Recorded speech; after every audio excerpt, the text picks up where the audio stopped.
The most confusing betrayal isn't when someone cheats because they've fallen out of love. It's when they cheat and insist they still love you deeply. And right now, thousands of people are lying awake at night trying to reconcile these two seemingly impossible truths. How can someone who claims to love you be the same person who violated your trust in the most intimate way possible? I'm here to help you understand one of the most psychologically complex situations you can face in a relationship. If this topic resonates with you, whether you're trying to understand a partner's infidelity or you're grappling with your own actions, hit that like button.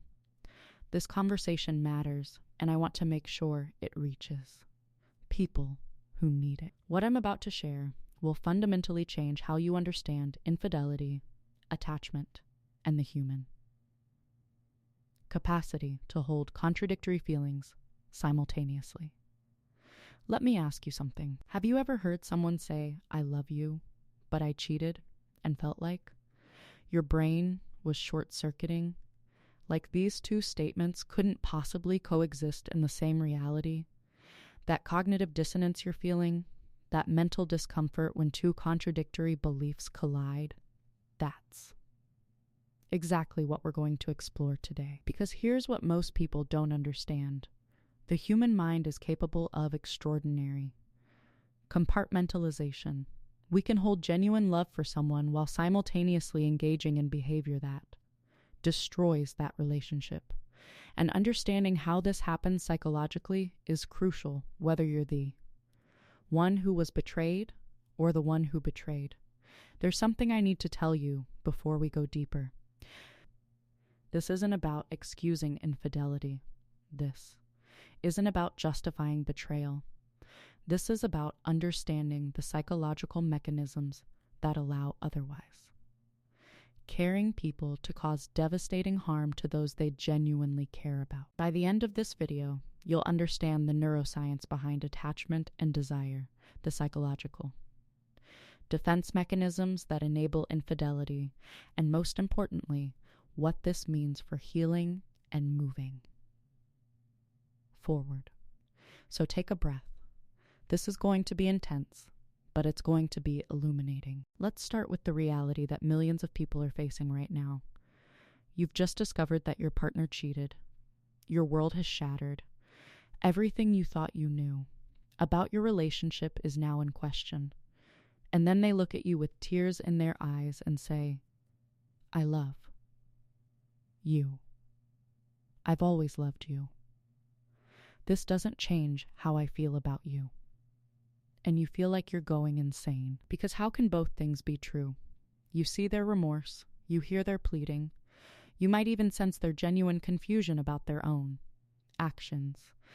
But you also see the evidence of their betrayal, the messages, the lies, the calculated deception that required planning and effort.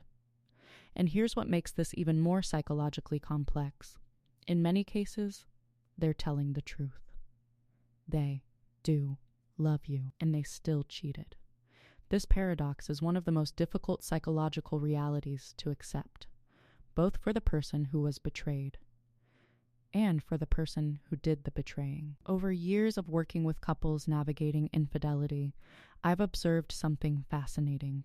Society tends to have two extreme reactions to people who cheat while claiming to still love their partner. One group says, "That's impossible. If they really loved you, they wouldn't have cheated. It's that simple." They see love and infidelity as mutually exclusive. Another group says, "People are complicated. Love isn't simple." Sometimes people make terrible mistakes without falling out of love. They see human behavior as more nuanced. But here's what I've learned. The reality is far more complex and psychologically fascinating than either of these perspectives captures, because behind the statement "I love you, but I cheated" is an entire landscape of psychological mechanisms, attachment styles, neurochemical processes, defense mechanisms, compartmentalization, and the complex interplay between different types of love and desire. Before we go further, I need to be clear about something. This discussion isn't about whether infidelity is right or wrong. The ethical reality is clear. Betraying your partner's trust causes deep harm. What we're exploring here is the psychological how. How does the human mind allow someone to hold genuine loving feelings while engaging in deeply harmful behavior? Understanding this doesn't mean excusing it. It means making sense of something that seems to make no sense. Here's what I've discovered after years of working with both partners who've been betrayed and partners who've done the betraying. The biggest challenge isn't just the act of infidelity itself, it's understanding how it was possible in the first place. The person who was cheated on needs to understand, was everything a lie? Did they ever really love me? Can I trust my own perception of reality? The person who cheated often needs to understand, how did I become someone capable of this? How can I feel such genuine love and also cause such harm? And here's what concerns me most about how we discuss infidelity culturally. We've oversimplified human psychology to the point where we've lost the ability to understand how people actually work. We've created a narrative that love is simple, that if someone truly loves you, they'll never hurt you, that feelings and actions are always aligned. But neuroscience and psychology tell us something very different. Your brain has multiple systems operating simultaneously. The attachment system that bonds you to your long-term partner operates differently from the desire system that responds to novelty and sexual stimulation. These systems can, and often do, function independently. Nobody taught us that the same brain that releases oxytocin when you hug your spouse, the neurochemical of bonding and attachment, can also release dopamine in response to the excitement of someone new. That both experiences are real, that both are neurologically valid. And this is where things get psychologically intricate. The human capacity for compartmentalization, for keeping different aspects of our lives in separate mental boxes, is far more powerful than most people realize.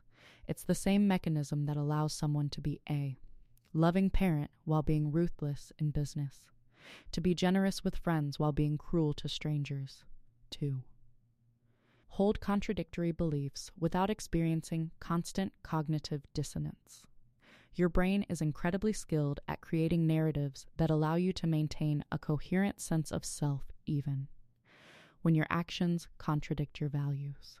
And here's what I need you to understand as we move forward. When someone says, "I love you, but I cheated," they're often revealing something profound about human psychology.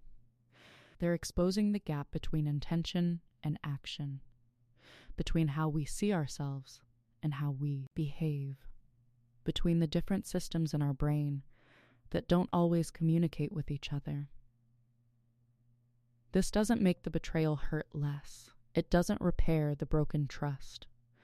But it does help us understand what we're actually dealing with, which is essential for whatever comes next, whether that's healing the relationship or healing yourself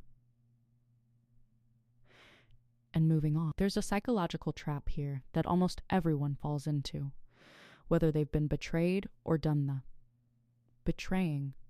We assume that understanding requires simplification, that to make sense of something, we need to reduce it to simple categories: love or not love, good person or bad person, salvageable or unsalvageable.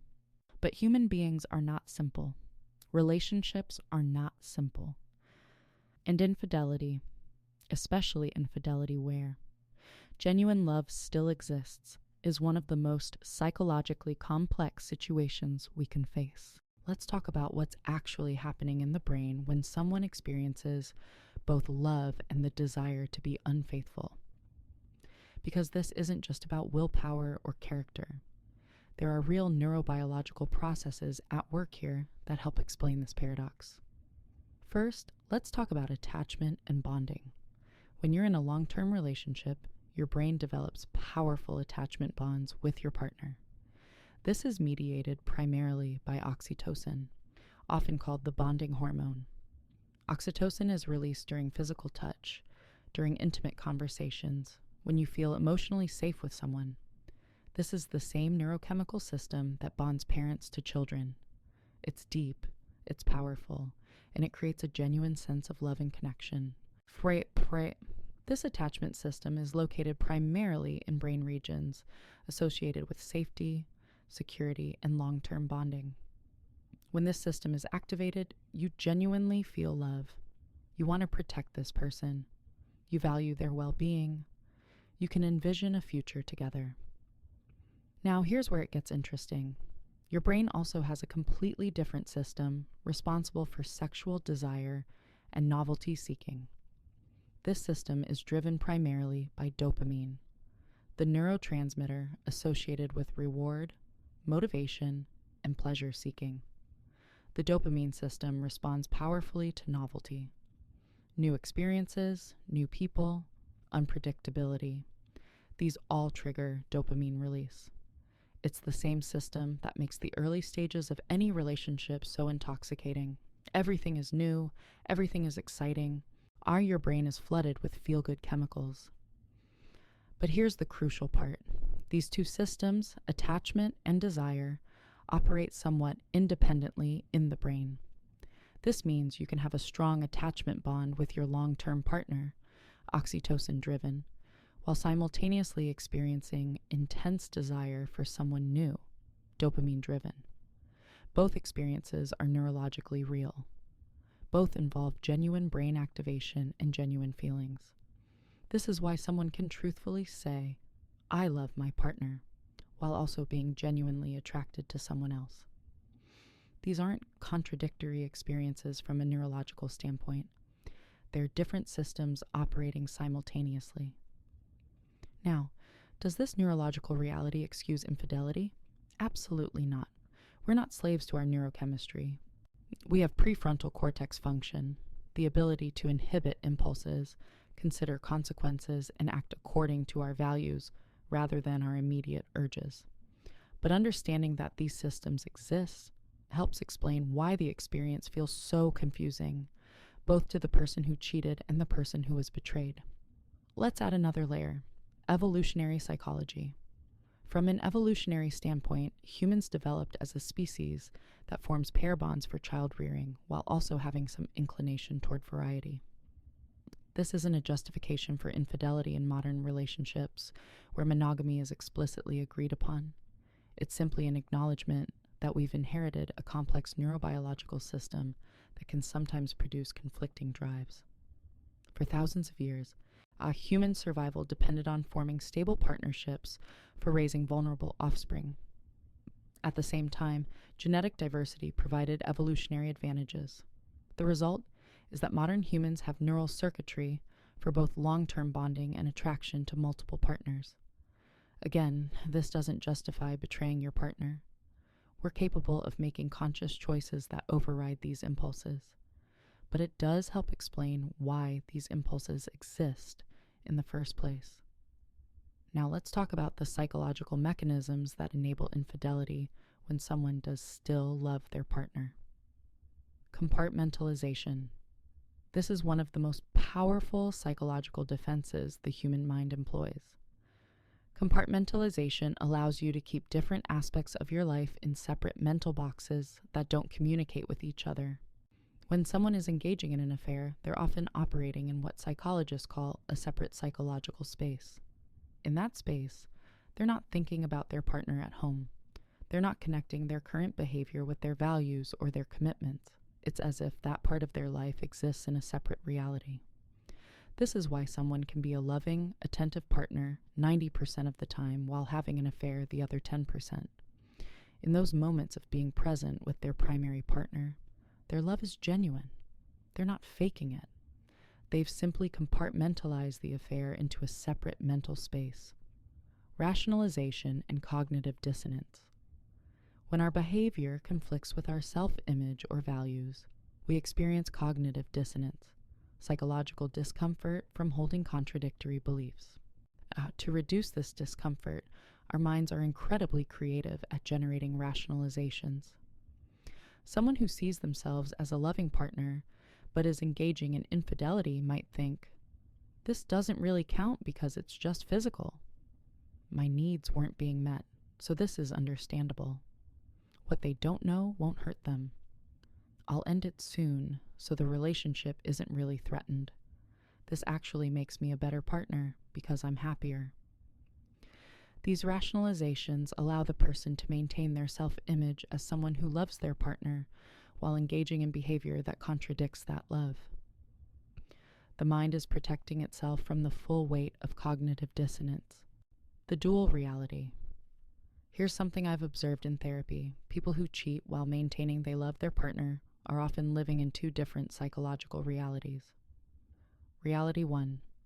Their primary relationship, their home life, their identity as a committed partner. In this reality, their love is genuine. Their connection is real. Their intention to stay in the relationship is authentic. Reality 2. The affair, the excitement, the escape from daily stressors, the validation from being desired. This reality is also genuine. The feelings are real, the attraction is real, the experience is real. The psychological split happens when these two realities don't communicate with each other. The person manages to keep them separate through compartmentalization and rationalization. Different types of love. We also need to acknowledge that love isn't a monolithic experience. Psychologist Robert Sternberg identified 3 components of love: intimacy, passion, and commitment.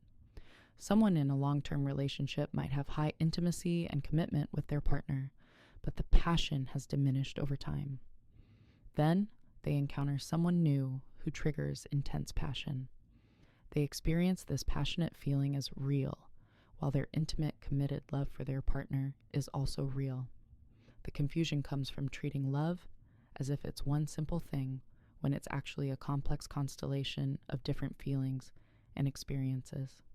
The role of opportunity and circumstance. Psychological research consistently shows that infidelity is often more about opportunity and circumstance than about the quality of the primary relationship or the depth of love for one's partner. Studies indicate that factors like travel for work, alcohol consumption, emotional vulnerability during a stressful period, or simply being in situations where infidelity is more possible, are strong predictors of whether someone will cheat, often regardless of how happy they are in their relationship.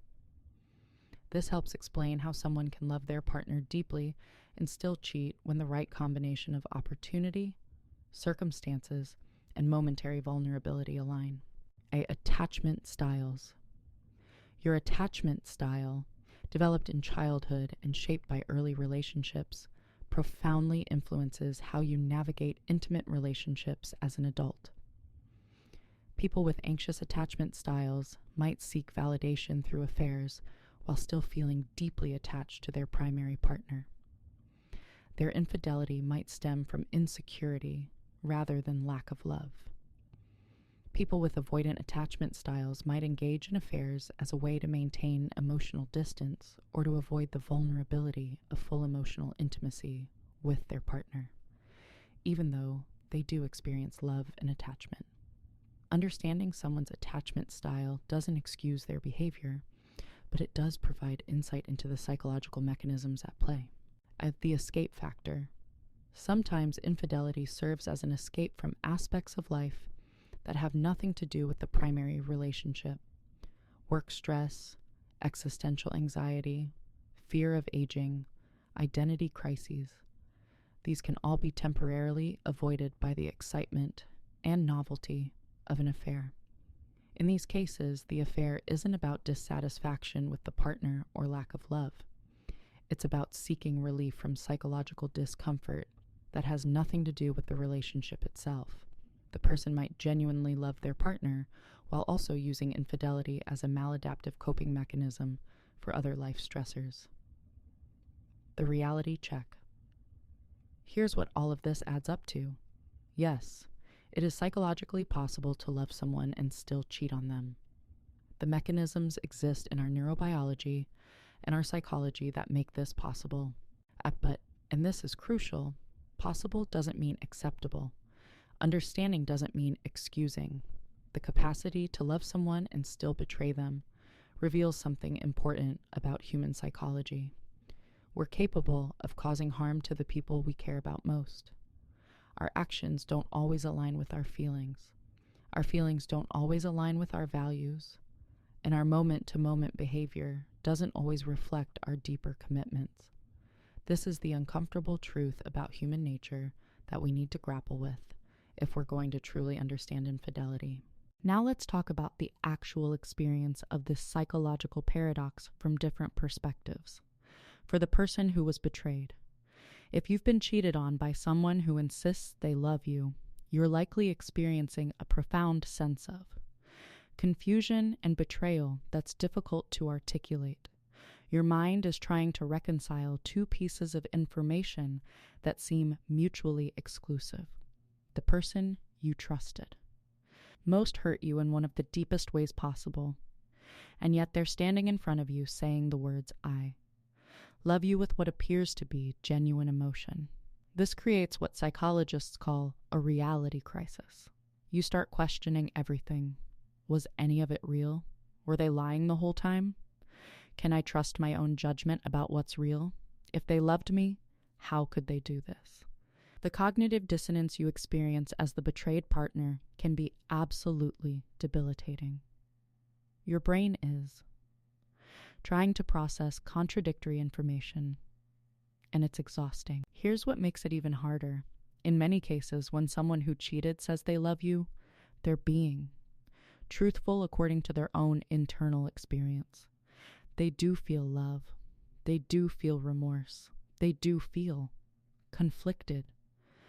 But from your perspective, their claim to love you feels like an additional betrayal. Because if this is what love looks like, then love means nothing. The psychological work for someone who's been betrayed involves several challenging tasks. First, separating your partner's feelings from their actions. It is possible for them to have genuine feelings of love while their behavior demonstrated something else entirely. Feelings don't excuse behavior. Love without trustworthy action isn't enough. Second, recognizing that their infidelity reflects their psychological processes, not your worth. This is incredibly difficult because betrayal naturally makes us question our own value.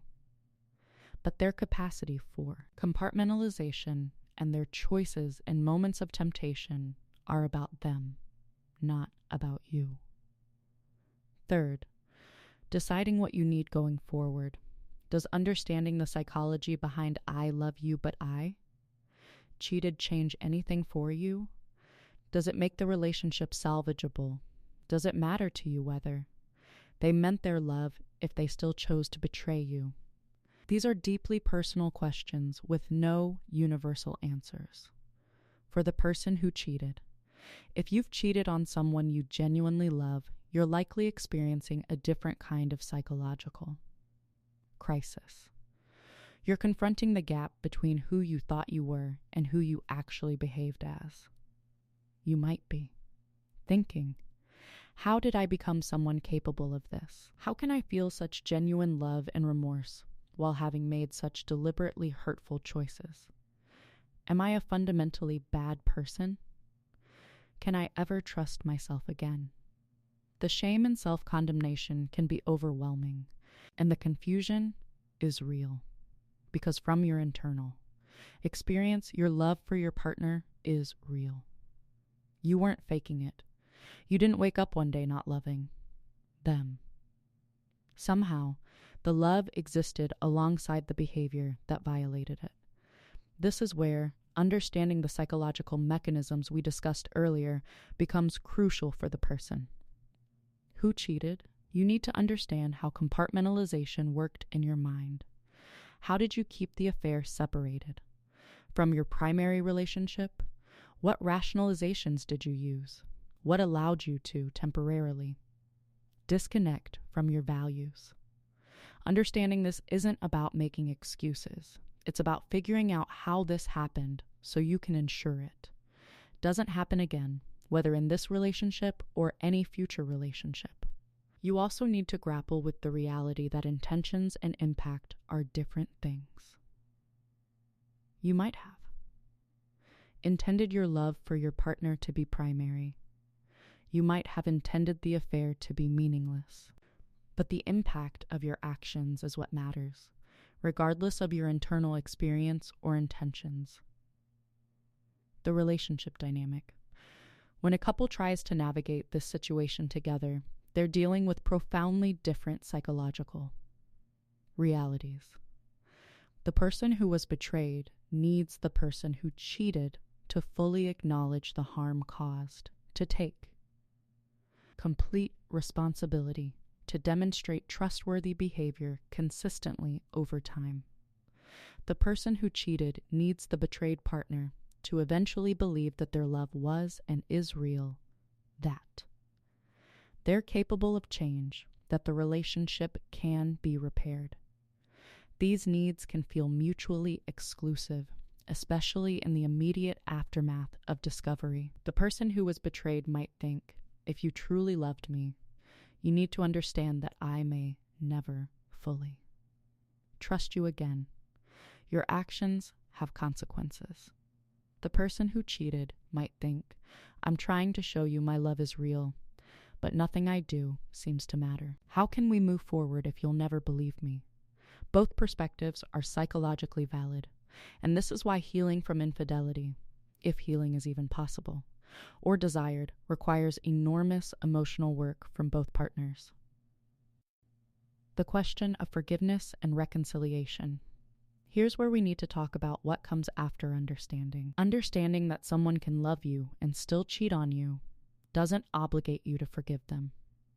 It doesn't mean you should stay in the relationship. It doesn't mean the betrayal is less serious. What it does do is provide psychological clarity about what actually happened, instead of being stuck in the confusion of how could they if they loved me. You can move to clearer questions. Given that they were capable of betraying me despite loving me, can I ever feel safe with them again? Do I want to be in a relationship where love doesn't prevent profound betrayal? Is their remorse and their love enough for me to want to try to rebuild? What would I need to see consistently over time to consider rebuilding trust? These are clearer, more actionable questions than the circular, did they ever really love me question. For some people, understanding that love and betrayal can coexist makes reconciliation feel possible. They can say, okay, I understand you loved me and still made terrible choices. Now let's talk about whether I can ever trust you again and what that would require. For others, this understanding solidifies their decision to leave. They might say, I understand that you loved me, and I understand that your love wasn't enough to prevent you from devastating me. That tells me everything I need to know about this relationship. Both responses are psychologically healthy. Both honor the reality of what happened while making a clear-eyed decision about what comes next. The long-term psychological impact.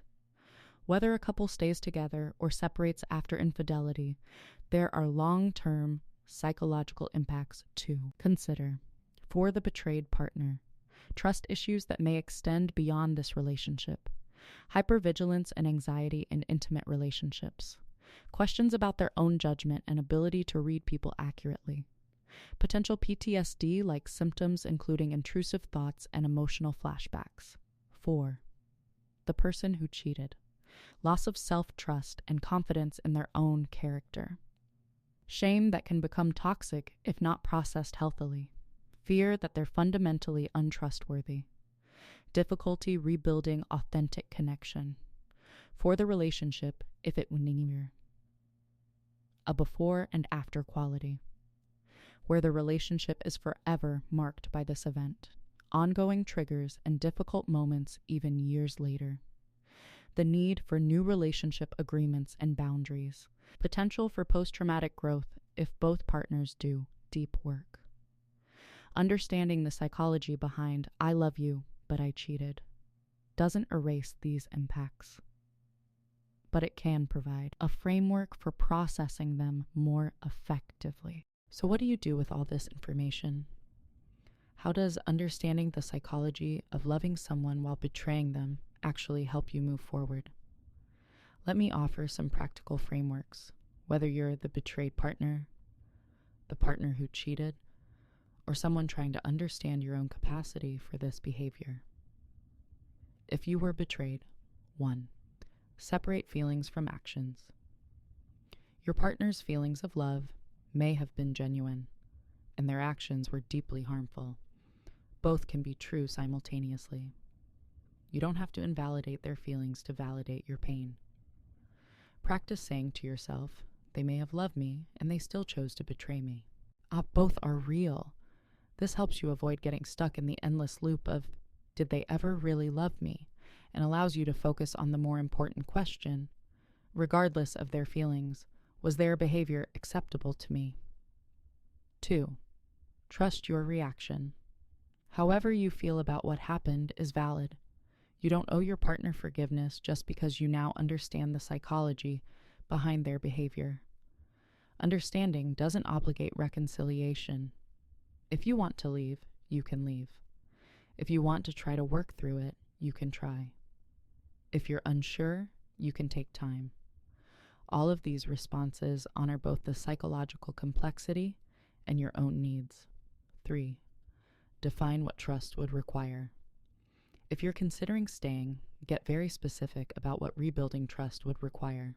Add a not vague promises of "it won't happen again," but concrete, observable behaviors sustained over time. This might include complete transparency with devices and whereabouts, individual therapy to understand why this happened, couples therapy to rebuild connection, clear boundaries with the person they cheated with, consistent follow-through on commitments, patience with your healing process without pressuring you to get over it. Be specific. Be realistic about what you need, and be honest about whether you see these behaviors happening. 4.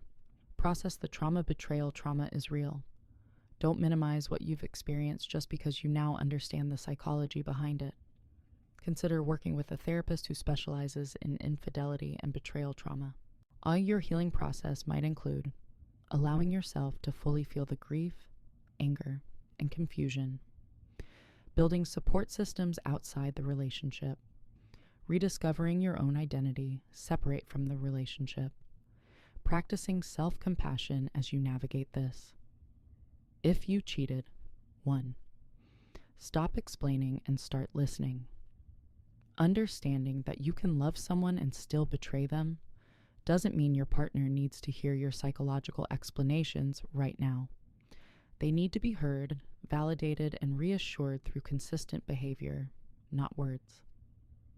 Your work is to take full responsibility without rationalizations, listen to their pain without becoming defensive, demonstrate through actions that you're committed to change, give them space to process without pressuring them for forgiveness too. You're ready to do deep personal work. Understanding the psychological mechanisms that allowed you to compartmentalize isn't enough.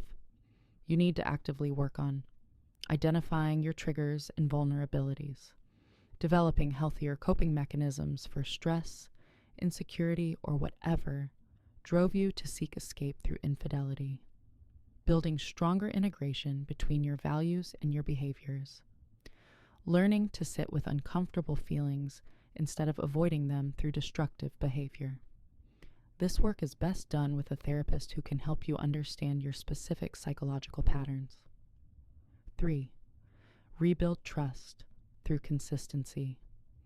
Trust isn't rebuilt through dramatic gestures or passionate declarations.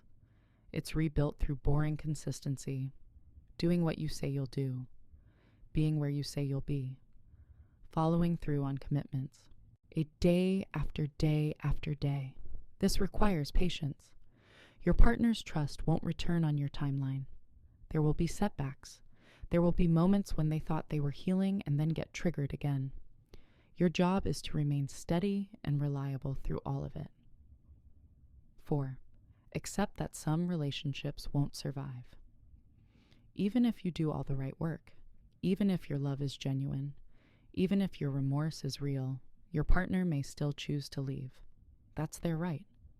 You violated the relationship agreement, and they get to decide if they want to continue. If the relationship ends, your work is to learn from this experience so you don't repeat these patterns in future relationships. For anyone seeking to understand themselves, 1. Examine your capacity for compartmentalization. We all compartmentalize to some degree. But some people are more skilled at it than others, and this can be a vulnerability when it comes to infidelity. Ask yourself, do I have a pattern of keeping different parts of my life very separate? Am I skilled at not thinking about certain things when they're inconvenient? Do I sometimes feel like I'm a different person in different contexts? Understanding this about yourself can help you recognize when you're at risk of using compartmentalization in unhealthy ways. 2. Strengthen the connection between values and actions. Practice mindfulness about the gap between what you believe and how you behave.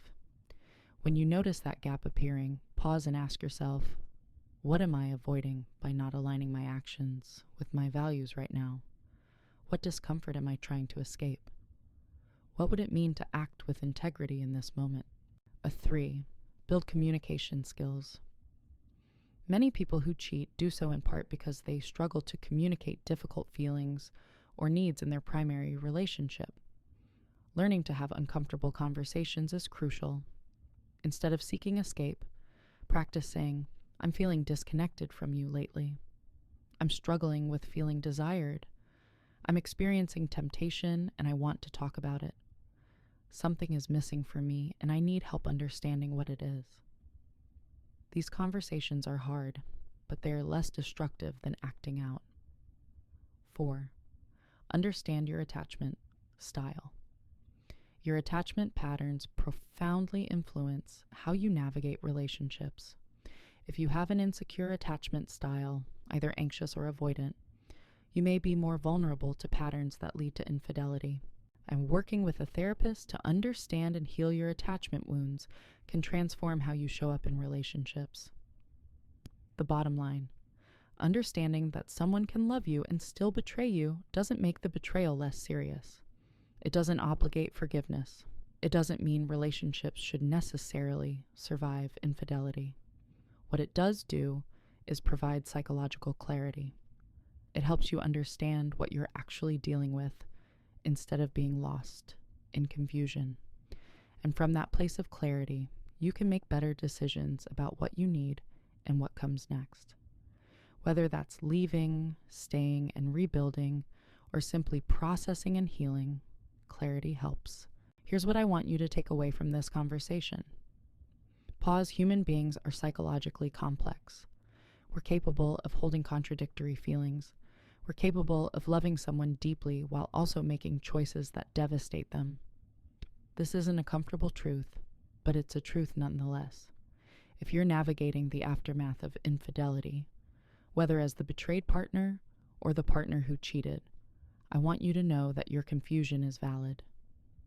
This is confusing. The statement, I love you, but I cheated, represents a psychological paradox that challenges our basic assumptions about how love and behavior should align. The question you need to ask isn't whether it's possible to love someone and still betray them. We've established that it is psychologically possible. The real question is, what do you do with that information? If you were betrayed, does understanding the psychology change whether you want to stay?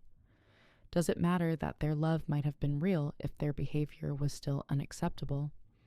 Only you can answer that. If you cheated, does understanding the mechanisms that enabled your behavior help you change those patterns? Are you willing to do the deep work required to become someone who can align their actions with their values? That's the question you need to answer. For anyone watching who's trying to protect themselves from this situation, the best protection isn't naivety about human nature.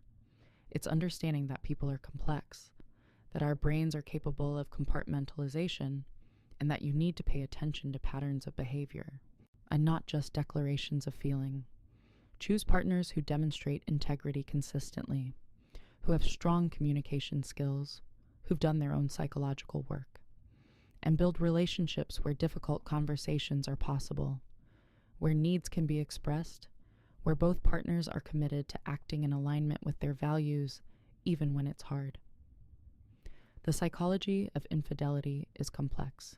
Human love is complex, but complexity doesn't mean we're helpless or that anything goes. It means we need to be psychologically mature enough to hold multiple truths. Someone can love you and still hurt you. Feelings are real and behavior matters more. Understanding doesn't equal excusing. Forgiveness is a choice, not an obligation. Whatever you're going through related to this topic, I hope this video has given you some clarity. Not simple answers, because there aren't any, but clarity about what you're actually dealing with and what questions actually matter moving forward. If this video has given you some insight or helped you understand something you've been struggling with, I want to ask you to do a few things. First, subscribe to this channel and turn on notifications. We're going to continue having these kinds of real, psychologically deep conversations about relationships, mental health, and human behavior. The topics that matter, but that often don't get discussed with this level of nuance. Second, if this video was helpful to you, give it a like. Not because I'm asking, but because it helps this content. Reach other people who are lying awake at night trying to understand how someone could love them and still betray them. Your like means someone else who needs this information might actually find it. Third, and this is important, talk about this. Leave a comment sharing your perspective. Are you someone who's been betrayed? Are you someone trying to understand your own capacity for harmful behavior? Are you someone who's successfully navigated this situation? Creating a community where we can discuss these difficult topics with honesty and without judgment is essential. So many people are suffering in silence because they think their situation is too complicated or too shameful to discuss. Let's change that. And if you know someone who's struggling with infidelity, either as the betrayed partner or as someone trying, to understand their own actions, share this video with them, not as a way to excuse anyone's behavior, but as a resource for understanding what they're actually dealing with psychologically. Remember that healing from betrayal or healing yourself after betraying someone is a process. Be patient with yourself, be honest with yourself, and be willing to seek professional help if you need it. There's no shame in working with a therapist to navigate this kind of psychological complexity. Take care of yourself. Be kind to yourself. And remember, understanding human psychology in all its complexity doesn't mean lowering your standards for how you deserve to be treated. You deserve love that shows up in both feelings and actions. You deserve relationships where words and behavior align. Don't settle for less just because you understand how the human mind can sometimes fail to integrate the two. Until next time.